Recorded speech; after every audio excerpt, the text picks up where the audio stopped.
Hi, my name is Mel, and I'm going to talk about something that this particular creationist, Kent Hovind, has said that I think is manifestly very stupid. Okay, now I think, in my very humble opinion, that any creationist or I guess intelligent design proponent are dishonest. Okay, they quote mine, they do science that's like 50 years old, they misrepresent science and they can never tell the truth. And you're wondering why. So if they think this is all real, why do they misrepresent it? And so intelligent design and creationism is all a hell of a lot of actually dangerous nonsense, right? So one of the things he said, he goes that dinosaurs were on board the ark with humans. And I have quite a lot of problems with this. Number one, there's zero evidence at all that any ark ever existed, or that a global flood that flooded the entire planet ever occurred. And not only that, is there a lot of evidence that flood stories were told across different environments over time, and the Noah's Ark story is actually sort of borrowing from a much, much earlier, totally different ideas that they get from elsewhere. They definitely do. And I mean, let's be honest, anyone who lives near water of any kind, rivers or seas or whatever, I mean, even in places in deserts, you would occasionally get flash flooding. I think most people understand a flood, however locally it might or might not occur. So, having mythologies around a flood is not all that, or stories around flood is not all that surprising. But he's going, okay, so, the story from which Kent is a Christian creationist, I think, not that I really care because he's fundamentally wrong, but like the stories Noah was like, what is it, 900 years old or something, and built a boat. I mean, obviously this is garbage, right? And here's one of his things. He goes, dinosaurs are actually on the ark with Noah. And he goes, imagine if reptiles didn't stop growing. If they didn't stop growing, how big could they become? And I'm like going, what? What has that got to do? I mean, look, yes, dinosaurs are reptiles, right? However, many reptiles do in fact stop growing. It will depend.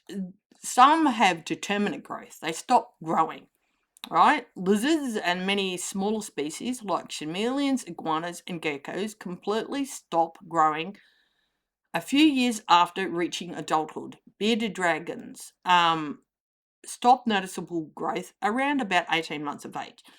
Some will grow for life, but here's the very big catch here. They lack a genetic off switch for growing, and they can continue gaining some length and mass for as long as they live. However, the big thing there is the growth tapers off markedly. Even for indeterminate growers, growth does not happen at any constant rate. A 50-year-old crocodile will grow at an incredibly slow, almost imperceptible pace compared to a juvenile. So their final size will be ultimately limited by environmental factors like food availability, habitat, and the absolute lifespan, amongst many other factors. Okay, so snakes and turtles might also keep going. So look, I think dinosaurs are reptiles, but here's the thing. Birds are dinosaurs. They are avian theropod dinosaurs. So the non-avian dinosaurs, okay, so what, Ken Hovind really means by dinosaurs died extinct went 65 million years ago. All right, so dinosaurs, in terms of that type of dinosaur, the non-avian ones, never coexisted with humans. Now, birds obviously have coexisted with humans as long as humans have been around, all right, because birds are dinosaurs. So if you mean that avian dinosaurs, what we call birds today, yes, obviously they do exist with humans.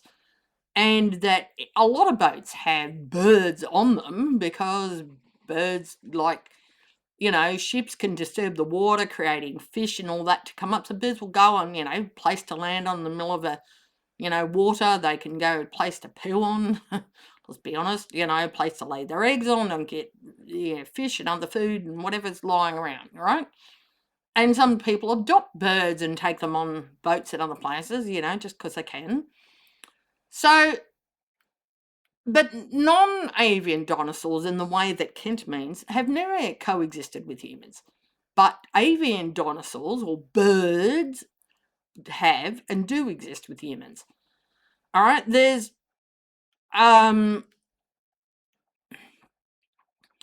human arrival. The earliest humans, Homo sapiens, as I'm calling humans Homo sapiens, because there's different species of humans, but okay, Homo sapiens only evolved around 300,000 years ago.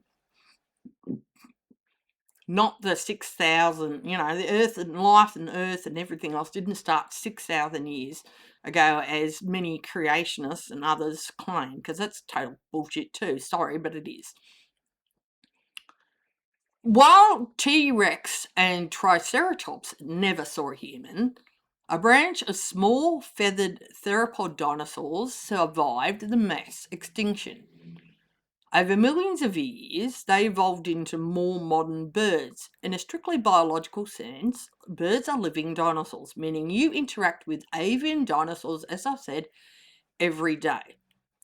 So, look, this is a fundamental issue with how, like if you're a creationist or anything like that, they think about these things, especially if you believe in some sort of, Noah's Ark or whatever.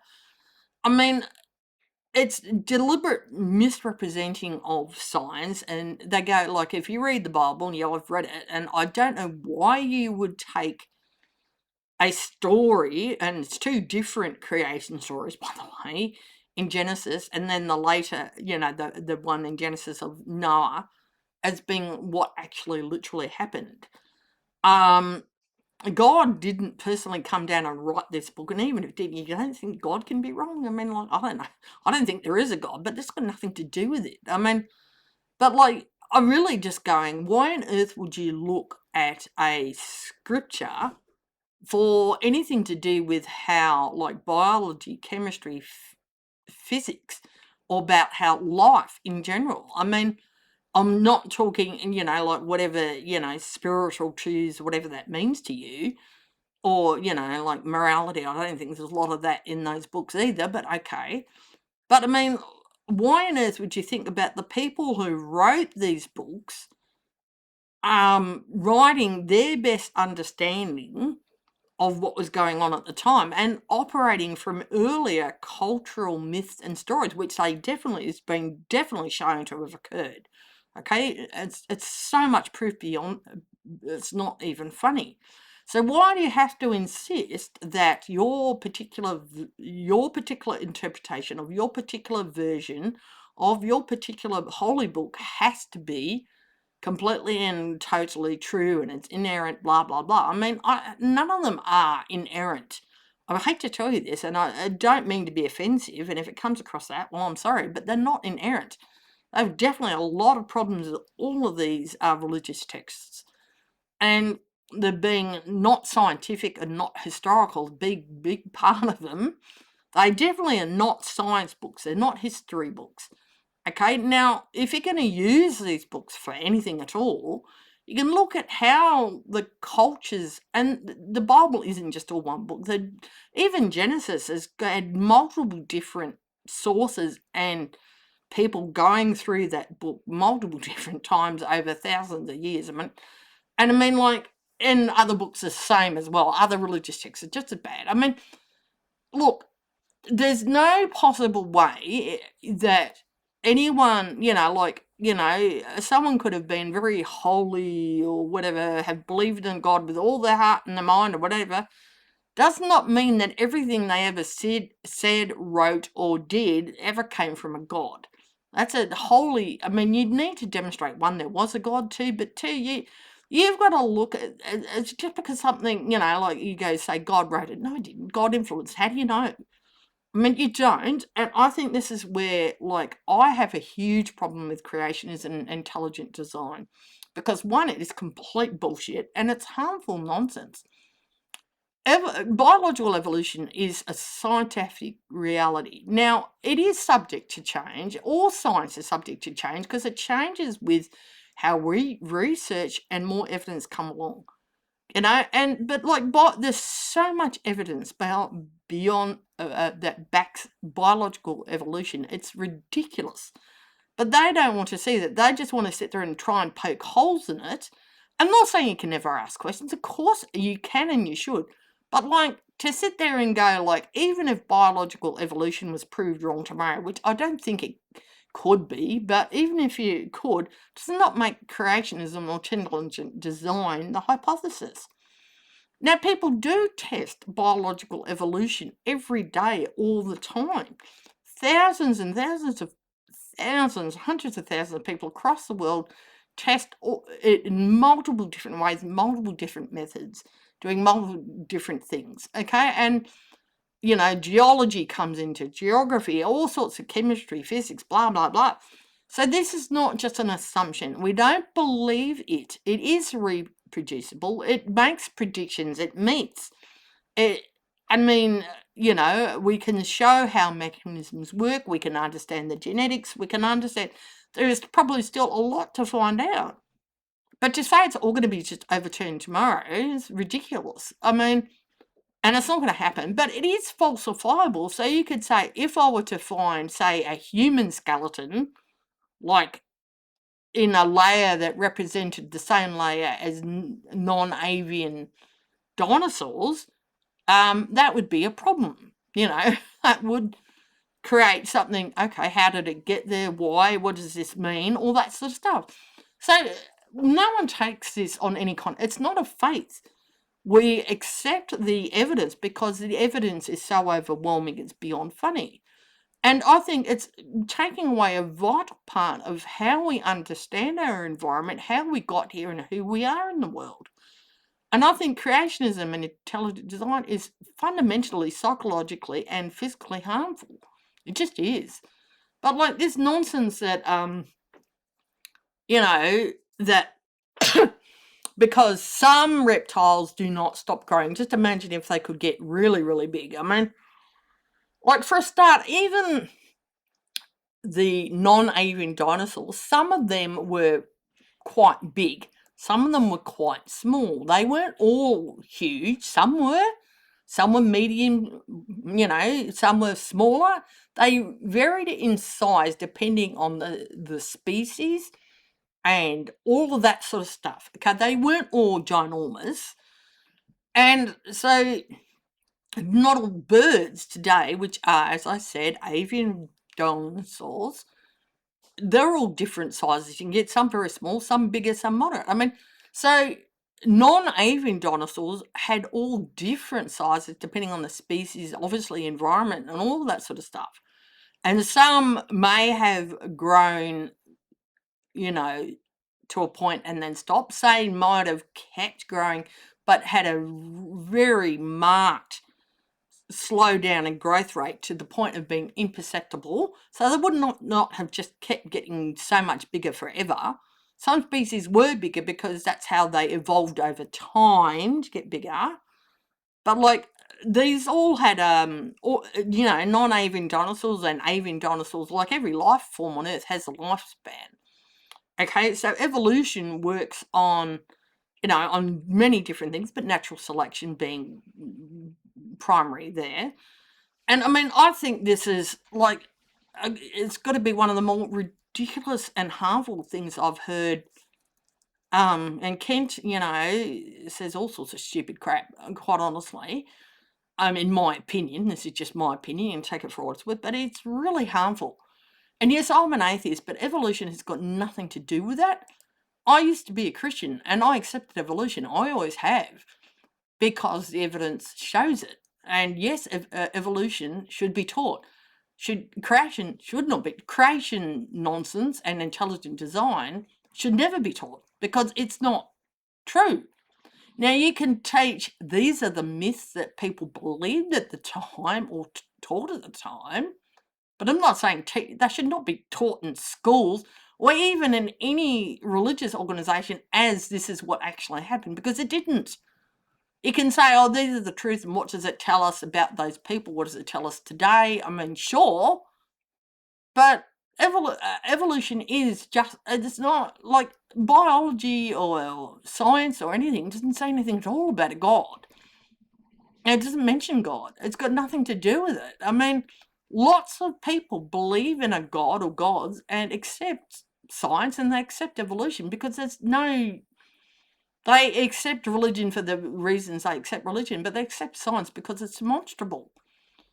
And like, there doesn't have to be a conflict here. You can entirely be a Christian, Muslim, Jew, whatever you want, if it's even a choice of what you believe, but without having to say believe in absolute absurdities and nonsense and harmful nonsense and absurdities, without having to deny. And in terms of the US, defunding a lot of science because I don't like what it says. And this is just such harmful nonsense. I mean, it really is harmful nonsense. You know, I think it's when religions become so controlling that they control what other people do and say and can be taught and what can't be taught. Evolution is, I mean, if you think evolution is a threat to your religious belief system, your religious belief system's the problem. And it's not the fault of biological evolution. It really isn't. It's if you're, if you think your God or your holy book or whatever has got an issue with it, then that's its problem. Okay? I mean,